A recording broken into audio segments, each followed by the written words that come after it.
Cüngolu okuguchilar uyushmasiga qarab baqsaqlar masala kifoya bo'ladi. Bu tashkilotning Amerikaning har qaysi joylaridagi maktablarda 150 parcha tarmog'i bor. Bu guruhlar Amerikada o'qiyotgan 430 ming cüngoluk o'quvchining ichida ba'zi tashkiliy faoliyatlarga yordam berib, cüngoluk o'quvchilar va Amerikaning maktablari Cüngo Kompartiyasining yo'lidan chetnab ketgan vaqtda Cüngoning Amerikadagi bosh elchixonasi va konsulxonasiga doklad qildi. Ko'rdingizmi? Ishning og'irliklariga diqqat qiling. Mana men yana bir qatam takrorlayman, takrorlashdan bezor bo'lgan vatandosh buni anglab qo'ying. Nima ish ekanligini bir siyosat bor, siyosat chiqyaptilar.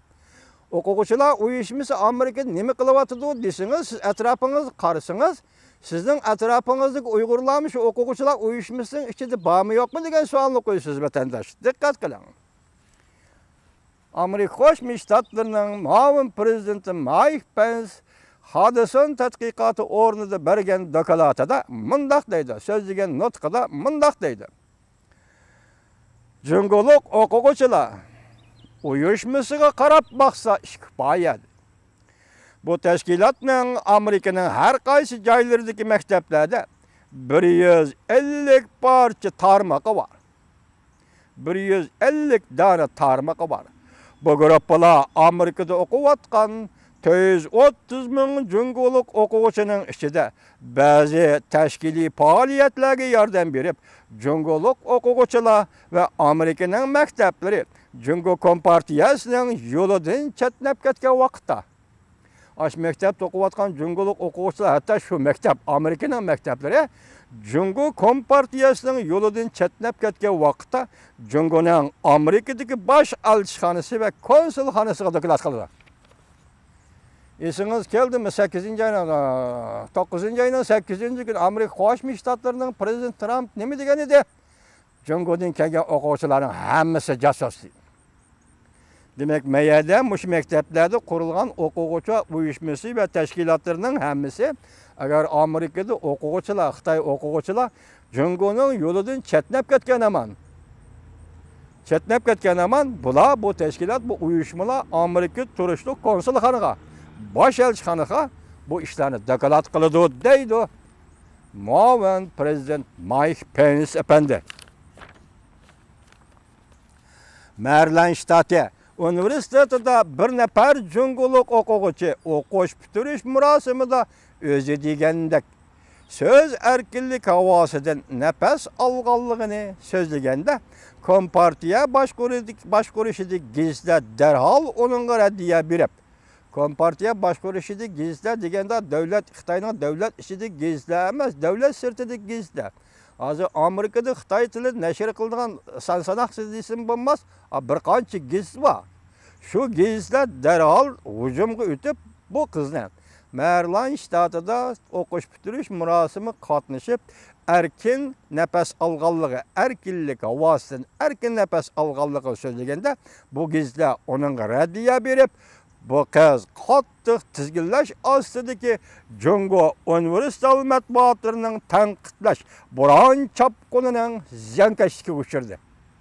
Shu vaqtda to'rbetlar Xitoy tilli gizlarning hammasi bu qizdan tanqid qilgan edi. Nima deb tanqid qildi bu qiz? Debdiki, men bugun erkin nafas oldim Amerikada. Bosh gapim yo'qmish. Bir jumla so'z uchun. Amerikada erkin nafas oldim, havodan erkin nafas oldim. Havosi bek suzuk. Mana Amerikaning havosi bek suzuk, bek pokiz. Men bu havodan erkin nafas oldim. Mana bu jumla. Bu jumla uchun gizla hatto uning to'rbetlarining hammasi degidek bu qizga hujum qildi. O zarbaga uchirdi dedi. Onun ailesidagilar masalan Cüngodagi uyidagilar Cüngo davlat ishida parokanda qilish uchirdi.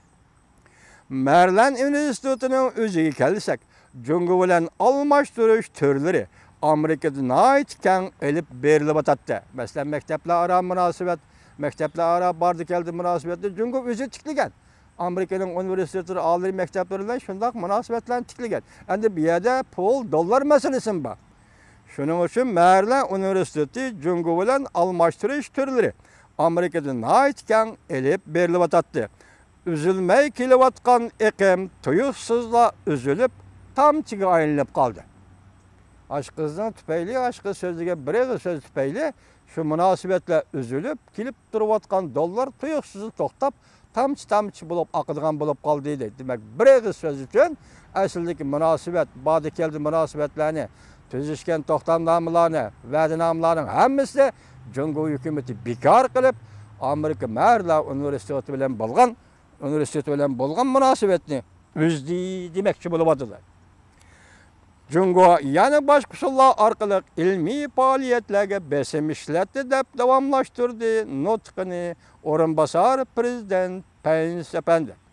Beycan kaltıs mertlik kılıp Ali mekteplerini Amerika'da bilim hazinelerini, Amerika alimlerini meblağ bilen təminlegendi. Cungo işleri mütehassislerinin bilgileri ve olanın tədqiqatları Beycan'ın telappuzu bilen karşı bulup qalğanda. Mesela Ali mekteplerge pul verdi tədqiqat üçün. Alimlarga pul verdi tədqiqat üçün değil. Hatta tədqiqat organlarına pul verdi tədqiqat üçün değil. Eğer ulanın koludan çıkan tədqiqatlarının hemisi Beycan'ın siyasi telappuzu bilen karşı bulup qalğanda ulağa koyup berildiğin vizi keçiktirildiği ret kılındı. Mesela onun Cungo'ga tədqiqat için material izlep Cungo'ga baradı o. Şu vakitte vizi beriş ret kılındı, ya ki uzartıldı, ya kemeytildi deydi. Cungo'dan pul eliştiği saklangan alimler ve teşkilatlar mı? Demek Cungo'nun pulunu yemeyimiz, pulunu hecdemeyimiz, Cungo'nun pulunu hecdesek, Cungo'ga gomaşlı bop kalımız deyip oylaydıgan, özünü pakiz tutsuduğan, nayeti samimi Amerikalıklar mı bade? Bu Amerikalıklar Cungo'nun pul ilişki, dolar ilişki özüne kaçırıp saklanıp geldi deydi. Hatta şulamı Cungo zerbe biridiğen nişan kayladı. Demek bunlar tədqiqatçılar. Sen Cungo'nun pul almayı turup mu tədqiq kılsan senin tədqiqatına ayet tuğan Cungo halımayı vatır degen gep. Onun telappuzu yarımayı vatır senin tədqiqatın degen gep. Demek Amerika dünyada demokratik büyük bir devletinin alimleri, okuvçular, tədqiqat organları ayıraktı ki. Tençokanın o tarafındaki Cungo'nun muşya turup kontrol kılışı uçrağı vatıdı. Şuna demek ki prezident, mağun prezident. Nişanı qaylandı. Bu yolda hadisinin tədqiqat ordunun 5'den keçirgenleri var. Eğer sizler Cungo hükümeti halamaydıgan bir nefer kişini, notok sözlü kişini faaliyetlerine orun vermekçi bolsanlar, sizlerinin torbitinla Şanghay'daki nayet zor bir torbetinin zerbisi uçraydı. Mesela hadisinin tədqiqatının orununmuş, 5'dinmiş, bunda işte ötkendi. Bu demek de ötken jili delmiş vakti o deymem.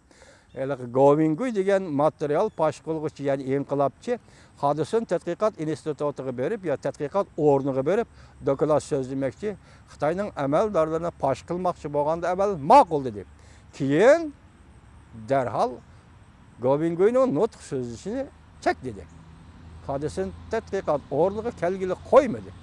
Demek şu vaqtda bir majra bo'ldi emas, bir munozara qo'zg'alib ketdi. Bugun hozir Amerika Qo'shma Shtatlarının ma'mur prezident Mike Pence efendi hadisin tədqiqat institutining 5'de o'tgan ishlari bor deganini tilga elib o'tib ketyapti. Agar sen ma'qul demasan, mana Shanxaydagi eng zo'r bir torbetning hakkerlik hujumiga uchraysan deydi. Sizler başkalarına qaraganda köpürek düşünesizler ki Cungo Kompartiyası Amerika'nın ilim-fen erkinligi ve söz matbuat erkinligi buzg'unchilik qilish ko'rinyapti. Cungo Kompartiyası deydi.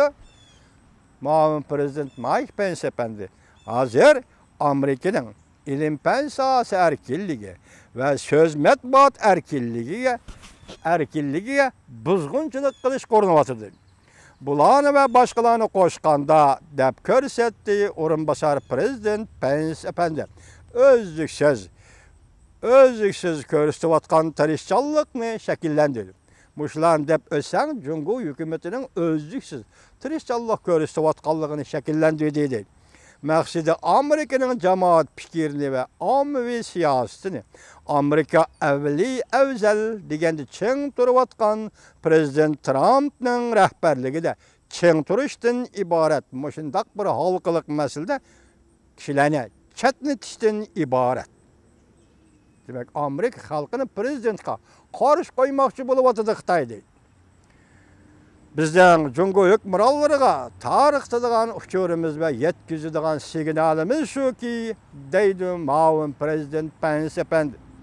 Bu nöbetlik prezident çekinmeydi. Amerika'nın bu nöbetlik prezidenti çekinmeydi. Amerika halkı tevrenmeydi.